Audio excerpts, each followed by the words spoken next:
I was so sure he was the one. I thought we had it all: love, trust, and a future together. Until I found out the truth, just 1 week before the wedding. My name is Abigail, and I'm about to tell you the story of how everything I believed in, everything I worked so hard for, came crashing down. It's hard for me to even say those words, to admit that everything I thought was perfect was nothing but a carefully constructed lie. But here we are. This is how it all began. I was 31 years old, living in California, in the kind of life that some might call glamorous, at least on the outside. I had a great job as a marketing director at a tech startup, a solid group of friends, and a loving family. But the one thing I had been missing for a long time was love. True love. Or so I thought. When I met Jason, everything seemed to click. We met 2 years ago at a friend's party. He was charming, charismatic, and we instantly connected. He had this way of making you feel like the center of the universe when he was around, like nothing else mattered except for the moment you were sharing together. He was tall, with dark, wavy hair and a smile that could melt anyone's heart. His confidence wasn't just charming, it was magnetic. And when he looked at me, I felt like the most beautiful woman in the world.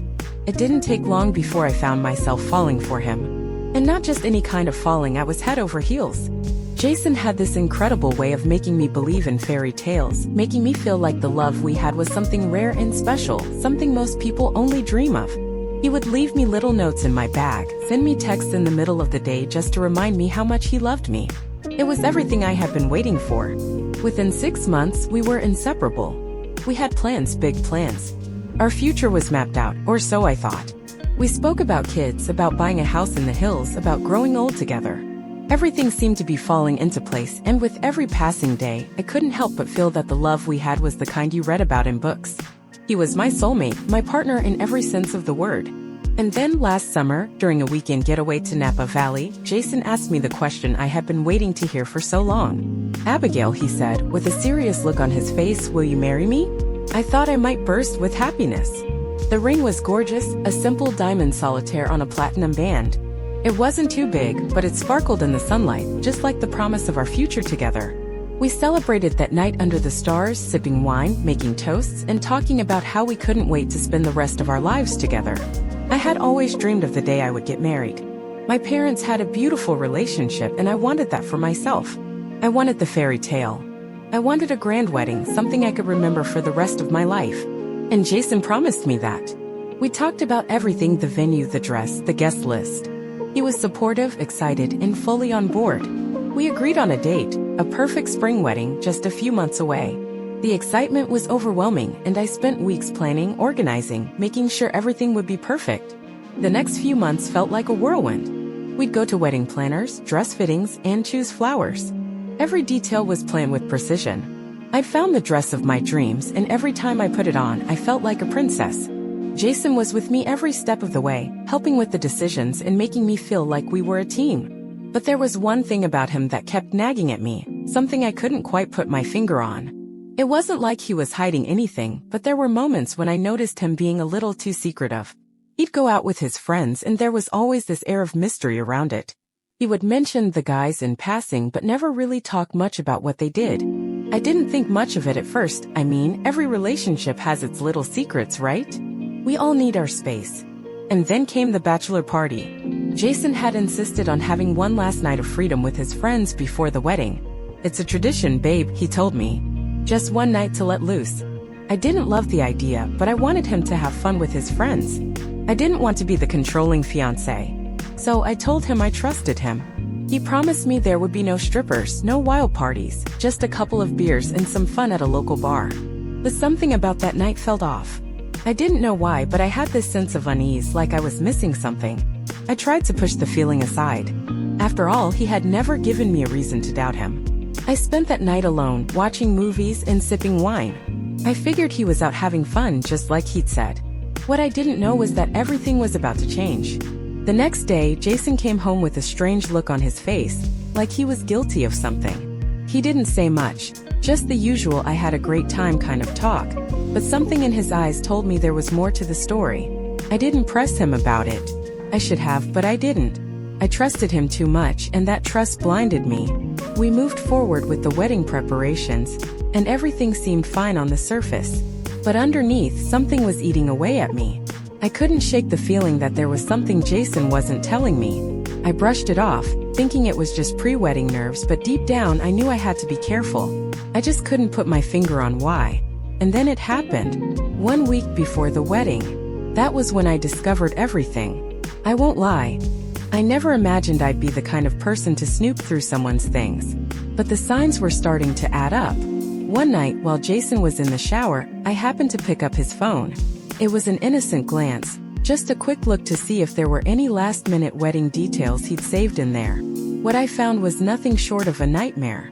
There, in his messages, were conversations with someone I didn't know. Flirty messages, intimate exchanges. And the pictures, the photos of him with another woman laughing, touching.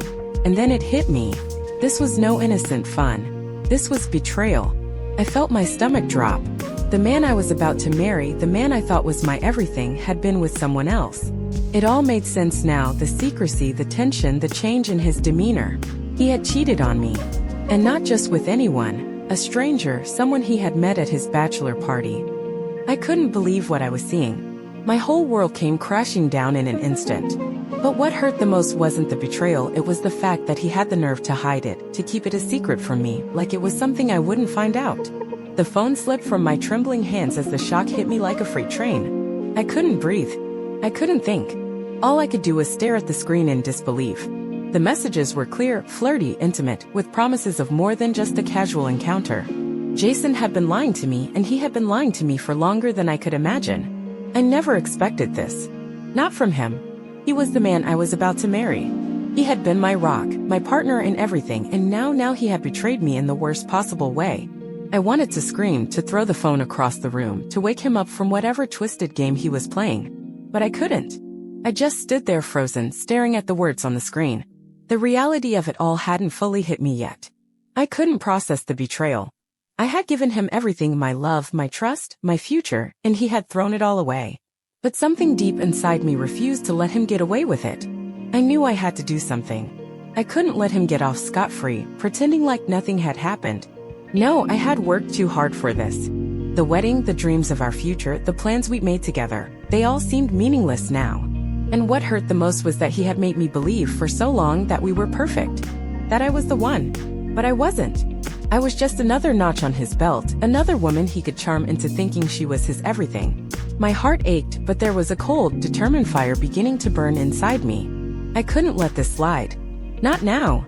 Not when everything we'd worked for was about to come crashing down. I quickly closed the phone and tried to steady my breathing. Jason was still in the shower, completely oblivious to the storm that was about to hit. I needed to think. I needed to plan my next move. It wasn't about revenge, not exactly. It was about justice. It was about standing up for myself and making sure that the world knew what kind of man Jason really was. He had been so careful to keep his secret from me, but I was smarter than that.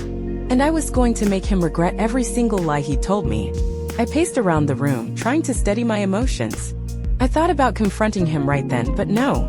That would be too easy. Jason needed to know that I wasn't some naive woman who would just forgive him and pretend like nothing had happened. He needed to understand the consequences of what he had done. But how? How would I make him pay? That's when the idea hit me. The wedding. The one thing that had been dominating our lives for months. The event that was supposed to be the celebration of our love, our perfect love.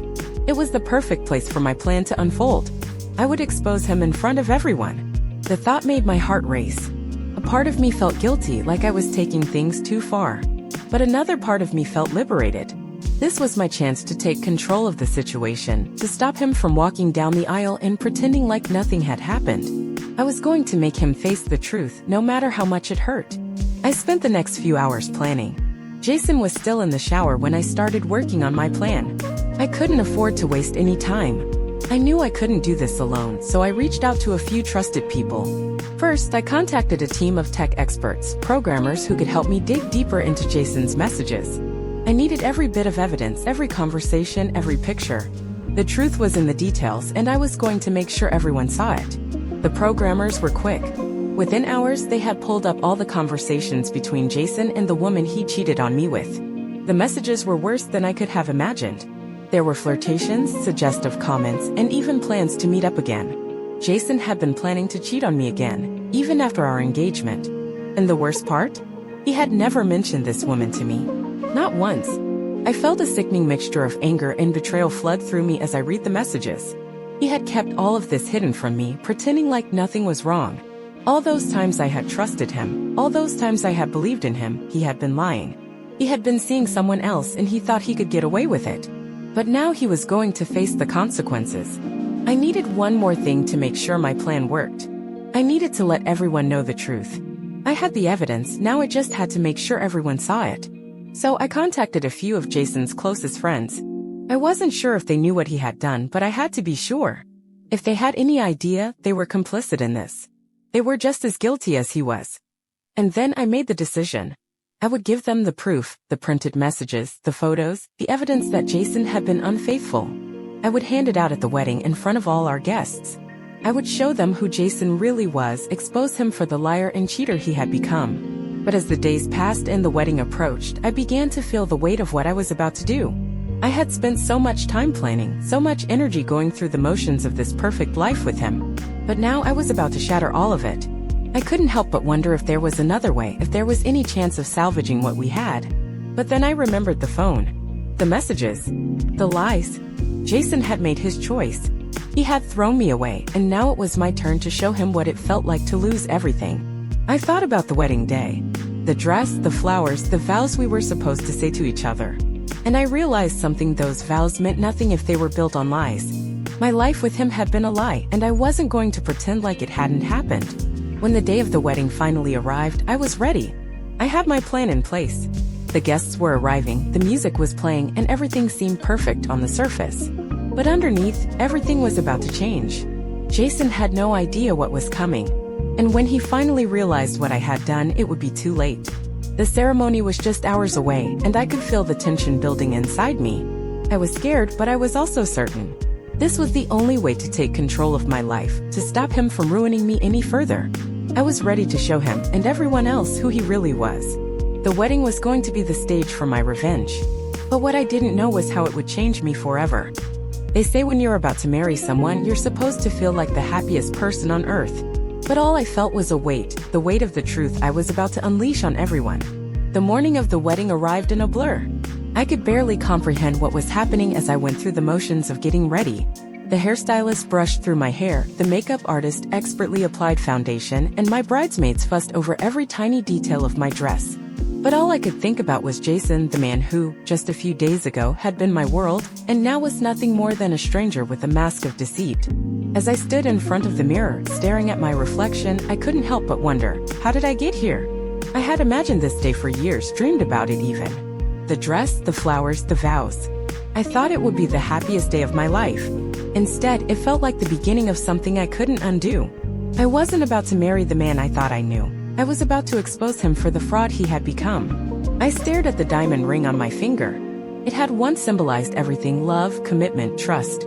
Now it was just a reminder of how wrong I had been. Jason had used that ring, that promise, to manipulate me. And I wasn't going to let him get away with it. My phone buzzed in my pocket, pulling me out of my thoughts. It was a text from my friend Rachel. She had been one of the few people I had confided in about what had happened. She knew what I was planning, and she was the only one who seemed to truly understand why I couldn't just let this go. "Are you okay?" her message read. "I know today's going to be hard, but you're doing the right thing. Don't back down." I stared at the message for a moment, and then I texted her back. "I'm scared, but I have to do this. He doesn't get to win." I took a deep breath and put my phone down. The wedding was only a few hours away. Jason had been busy all morning with his groomsmen, and I hadn't seen him since the night before. I had no idea if he suspected anything, but I knew he couldn't have a clue about what I was about to do. That was the only way this would work. My mind was a whirlwind of emotions: anger, fear, determination. But through it all, one thing was crystal clear: I wasn't going to let him walk away from this unscathed. He had thought he could hide behind his charm and the perfect facade we had built, but I was going to rip that all away. Today he would face the consequences of his actions. The clock ticked on, and soon it was time for the ceremony. I could hear the guests arriving outside, the laughter and chatter, the music beginning to play softly. My heart raced as I walked down the hallway toward the ceremony room. It was also surreal, my stomach twisted in knots as I tried to calm myself. This was it. The moment I had been preparing for, the moment I would finally expose the man who had shattered my heart. I took one last look at myself in the mirror. I had spent so many months planning for this day, but it wasn't going to be the day I had imagined. It was going to be something else entirely. I didn't want to think about the consequences just yet. I had a job to do. As I stepped into the room where the ceremony would take place, I saw Jason standing at the altar, his back to me. He was laughing with his best man, oblivious to the storm that was about to hit. His dark hair was neatly styled, and he wore a smile that seemed too perfect, too rehearsed. For a moment, I almost felt guilty. Almost. But then I remembered everything. The lies. The messages. The betrayal. I steeled myself, knowing this was the only way forward. The music shifted, signaling my entrance. My heart pounded in my chest as I stepped into the aisle. All eyes turned to me as I made my way toward Jason, the man I thought I would spend my life with. The man who had destroyed me. But I didn't look at him, not yet. I kept my eyes focused straight ahead as I moved toward the front of the room. The guests were smiling, some teary-eyed, some whispering about how beautiful I looked. I could barely hear them. My mind was elsewhere, on the plan I had set in motion. I was about to reveal everything. I reached the altar, and Jason turned to face me, a look of surprise flashing across his face. He was expecting the usual, I do moment. But this was anything but usual. Abigail, you look, he began, but his voice trailed off as he saw the determined look on my face. I felt a surge of power, knowing he was about to realize that his world was about to crumble. But I stayed calm. I smiled, only it wasn't the smile of a bride in love. It was a smile of someone about to take back control. Jason, I said, my voice steady but filled with an icy edge. We need to talk. The guests exchanged confused glances. Jason's eyes narrowed, but I could see the panic starting to rise in his chest. He opened his mouth to say something, but I held up my hand. Before we do anything, I continued, there's something I need everyone to see. I signaled to my friend Rachel, who had been waiting off to the side. She stepped forward, holding a stack of papers in her hands. The silence in the room was deafening as she walked to the front and handed me the stack. I could see Jason's face growing pale as I began to hand out the printed copies of the messages. The photographs. The evidence of his betrayal. I gave them to the closest guests first, his friends, our family. The ones who had been a part of our lives for so long, who thought they knew the truth about our relationship. They would learn it now, just as Jason was learning it. His eyes flicked nervously between me and the crowd, but he didn't say anything. He couldn't. Jason, I said, my voice growing louder, I think it's time you face the truth. These are the messages you've been sending to another woman. These are the lies you've been telling me. And these are the photos of you with her, pictures you thought I would never find. You thought you could hide this from me, but now everyone knows what kind of man you really are. The room was silent, save for the murmurs of disbelief as people looked at the papers in their hands. Jason's face was a mask of shock, his mouth opening and closing as if he were trying to come up with some excuse, some explanation. But there was nothing he could say. The truth was right there in front of him, in front of everyone. He stepped back, his eyes wide with panic. His breath came in short, shallow bursts as he searched the room, looking for someone to back him up. But no one did. His best man, the person he had trusted most, looked away, unable to meet his gaze. Abigail, Jason began, but his voice was weak. This isn't what it looks like. No, I interrupted, my voice rising. It's exactly what it looks like. You lied to me. You betrayed me. And I won't let you get away with it. Jason's face fell as the reality of the situation finally sank in. The room was buzzing now, people whispering, some looking at him with pity, others with contempt. The man they thought they knew, this charming, successful man, was nothing but a fraud. And I had exposed him for everyone to see. I turned away from him, taking one last look at the man I had once thought I would marry. I wasn't angry anymore. I was beyond that. This was about taking back my life, about reclaiming the future I had almost lost. As I walked away from the altar, I knew I had made the right decision. It was over and I was free. The hardest part about letting go is accepting that what you thought was yours isn't. But what I learned in that moment was that sometimes, you have to lose everything to find yourself. I don't know what I expected to happen after I walked away from that altar. The shock in the room, the hushed whispers, the panic in Jason's eyes. It all felt like something out of a dream. I had done what I needed to do. I had exposed him for who he truly was. But as I stepped outside into the crisp spring air, I realized I didn't know what came next. I had no idea what my life would look like without him. And yet I felt a strange sense of relief. For the first time in months, maybe even years, I felt free. I wasn't just walking away from the wedding. I was walking away from all the lies, the secrets, and the empty promises Jason had made to me. I didn't need him anymore. I had needed him to be something he wasn't, and in the end that need had been my biggest mistake. I was finally free to define myself, to move forward on my own terms. But freedom, as I quickly learned, wasn't as simple as I had imagined. I spent the next few days in a fog. The news of the wedding disaster spread like wildfire. Everyone, family, friends, acquaintances, heard about what happened, and I couldn't hide from it. People reached out to me with a mix of sympathy and disbelief. I couldn't bring myself to respond to most of them. I wasn't interested in their pity. I wasn't interested in hearing about how strong I was. I wasn't strong, I was just done. Done with pretending that everything was okay. Done with trying to piece together a future that had never been mine to begin with. I spent most of those first days after the wedding with Rachel. She had been my rock, the one person who understood what I was going through. We'd spent countless hours together, talking, crying, and trying to make sense of everything. I knew I couldn't go through this alone, and she was there, unwavering in her support. But even with Rachel's presence, the silence was deafening. I had spent years building a life with Jason. Every moment, every detail, every plan had been centered around him. And now it was gone. The house we were supposed to buy together, the children we had talked about having, the dreams of a future that now felt so ridiculous.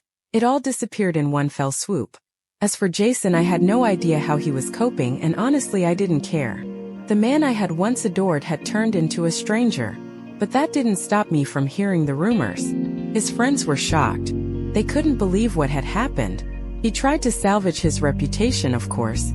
There were reports of him apologizing to everyone he could reach, but the damage had been done. The world knew who he was, and no amount of pleading or charm could undo that. Jason had once been the man with everything. Good looks, a promising future, charm that could melt anyone's heart. But now he was a man with nothing. He had lost everything, me, his friends, his credibility. The thing about betrayal is that it doesn't just break hearts. It breaks lives. Jason's world, which had once seemed so perfect, was crumbling. He tried to salvage his business ventures, but word of his infidelity followed him everywhere. People who had once admired him now saw him for what he truly was. The man who had once been the life of the party became a cautionary tale. The guy who had it all and threw it all away. I didn't feel sorry for him. I couldn't waste another second on someone who had so easily discarded me. But there was something haunting about seeing him struggle. Seeing the life he had so carefully crafted slip through his fingers. It was like watching a man drown, and even though I knew he deserved it, I couldn't help but feel a pang of sorrow for the person he used to be. For me, though, everything had changed. The aftermath of that wedding fiasco wasn't just about Jason's mistakes. It was about my own. It was about the life I had been living, the life I had been convinced was perfect, and realizing it wasn't. The reality of who I was, of what I truly wanted, started to settle in. The woman I had been, the one who would have walked down the aisle to marry a man who betrayed her, was gone. She had been replaced by someone stronger, someone who had learned to trust her instincts, someone who understood that love doesn't come with secrets and lies. The weeks after the wedding were filled with moments of clarity. I took some time off work, went on a solo trip to the coast, and found solace in the silence. I was finding myself again, rediscovering the woman I had been before Jason had come into my life. I had forgotten what it was like to be on my own, to make decisions without worrying about someone else's needs or expectations. It was liberating, but there were moments when the sadness crept in, when I thought about the life I had lost. There were nights when I missed the man I thought he was, the man I had fallen in love with. And there were mornings when I woke up and had to remind myself that the pain I felt was real, but it wasn't my burden to carry anymore. It belonged to him. Jason had made his choices, and now he had to live with them. The months that followed were a mixture of healing and growing. I went back to my job, reconnected with old friends, and started to rebuild the life I had put on hold. It wasn't easy. There were still moments when I would get a text or a message from Jason, but I had learned to ignore them. I had no desire to engage with someone who had so little regard for me. He had made his bed, and now he had to lie in it. And frankly, he didn't deserve a second chance. As for Jason, things only seemed to get worse. His attempts to salvage his career continued, but the stain of his betrayal lingered. His business ventures, once booming, began to falter. Investors pulled out. His social circle shrank. He tried to date, but no one took him seriously anymore. His charm had faded, and now he was just a reminder of what could happen when you lost sight of what truly mattered. Jason had gone from the charming, confident man everyone admired to a broken figure, constantly on the defensive, trying to piece together a life that was never going to be the same again. I heard from mutual friends that he was struggling. They told me how he would talk about me with regret, how he couldn't understand why things fell apart. But it was simple. He had lost my trust, my love, and my respect. And in doing so, he had lost everything that mattered. In the end, it wasn't just the wedding that had ended, it was the illusion of the life we had built together. Jason's mistakes had shattered not only my trust but the facade of perfection he had been living behind. He had thought he could escape the consequences of his actions, but life has a way of catching up with you. As for me, I was better. Stronger. I had learned to walk away from something that wasn't mine to hold on to. I had learned that sometimes the only way to reclaim your life is to let go of the things that were never meant to stay. In the months that followed, I found myself again.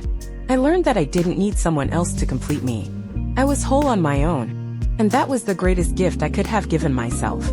Jason, on the other hand, would forever be haunted by the choices he made, the choices that led him to lose everything, including the woman who had loved him unconditionally. As for me, I had gained something much more valuable than I had ever realized: my freedom, my strength, and a future that was entirely mine to create.